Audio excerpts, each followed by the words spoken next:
the magical number behind beauty, nature, and art. It is irrational, yet so impactful. As a matter of fact, you have already seen it, but probably did not even notice it. From sunflowers to modern architecture to even manga like Jojo's bizarre adventure, the influence of golden ratio is vast. So what is the golden ratio? It's represented by the Greek letter phi and equals around 1.618. It is basically a ratio. Think of a line and divide it into two parts, A and B. Now, A and B are in the golden ratio if A plus B divided by A is equal to A divided by B when A is greater than B. Moreover, it is also related to the Fibonacci sequence.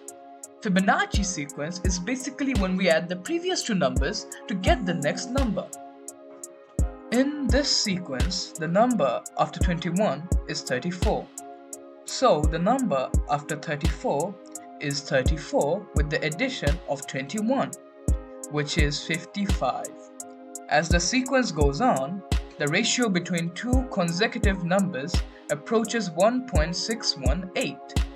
For example, 34 divided by 21 is equal to 1.619. Once again, 55 divided by 34 is equal to 1.618. And bigger the number, closer it is to the value of golden ratio. It can also be stated in the form 1 plus root 5 divided by 2, which is derived from a quadratic equation. But here's where it gets wild. The golden ratio isn't just in architecture or art, it's in nature. From the perfect spirals of seashells to the arrangement of sunflower seeds out from the center, it is all golden ratio at work.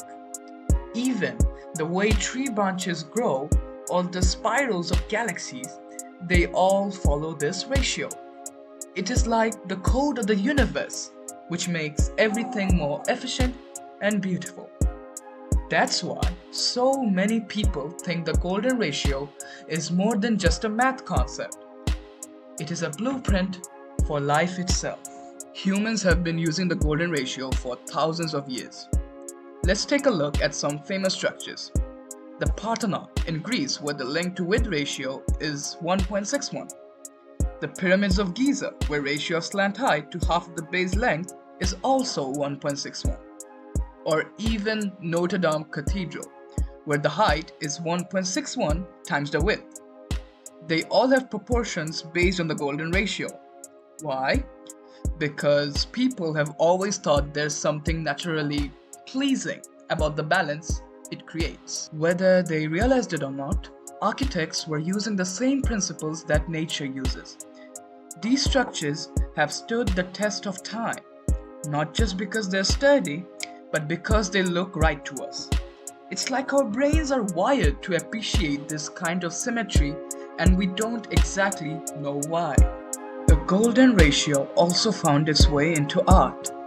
From Da Vinci's Mona Lisa to the Last Supper, artists have been using it to guide the viewer's eyes and create harmonious compositions. Almost in all golden ratio videos, you'll find swarms of Jojo fans commenting about President Funny Valentine, Gyro, or Johnny. It's honestly funny thinking that I got curious about golden ratio after reading Steel Ball Run. After all, who could have guessed RRQ's clever use of golden ratio as a really OP power system, which sounds so sick in theory combined with this masterpiece writing, especially infinite spin. Now let me get real for a second. The golden ratio is pretty mind-blowing. It's got this almost mythical status, like it's the secret key to beauty and perfection in the world. But does that mean it's the only way to create something amazing? Not really. Sure, the golden ratio is everywhere, but creativity doesn't follow rules. Some of the most beautiful things come from breaking the mold. So, while the golden ratio is super cool, please don't forget, there's beauty in the unexpected as well. So, what's the big takeaway? The golden ratio is like nature's cheat code, showing up in everything from plants and galaxies to art and architecture. It's a fascinating mix of math, beauty, and mystery. But it's just one part of the big picture. What's important is whether you stick to the rules or go wild. Creativity is all about what feels right to you. Thanks for listening in. If you are intrigued, please leave a like and subscribe for more interesting content. Till next time.